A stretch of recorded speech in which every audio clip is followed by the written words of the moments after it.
Farmland can transfer hands in a number of ways, one of which is when it's sold by an installment sale contract, a method for the long-term financing of ag land purchases. Roger McEowen with the Washburn School of Law joins us now with a breakdown.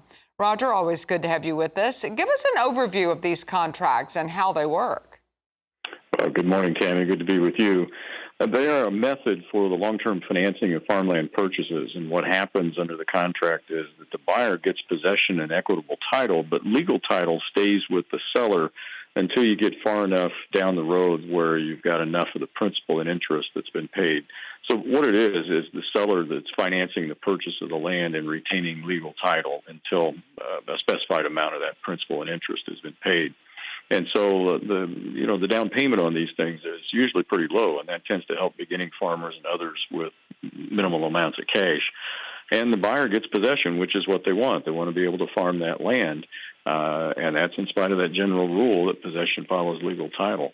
So in most cases, the party in possession is going to go ahead and pay the property taxes and assessments, and the buyer typically has an obligation to insure the premises, either at the time they enter into that contract or at the time they take possession.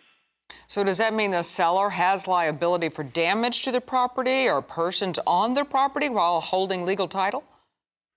Well, a buyer's status as an equitable owner means that the seller under the installment sale contract is not liable for injuries to other people on the property once possession has been conveyed to the buyer.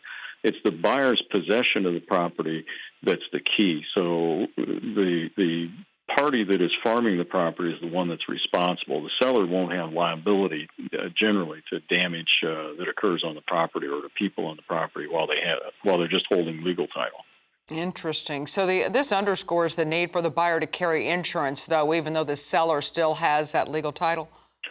Yeah, that's absolutely the case. That's why it's important that the buyer have that insurance because they can be held liable for events that occur on the premises. Possession is the key here.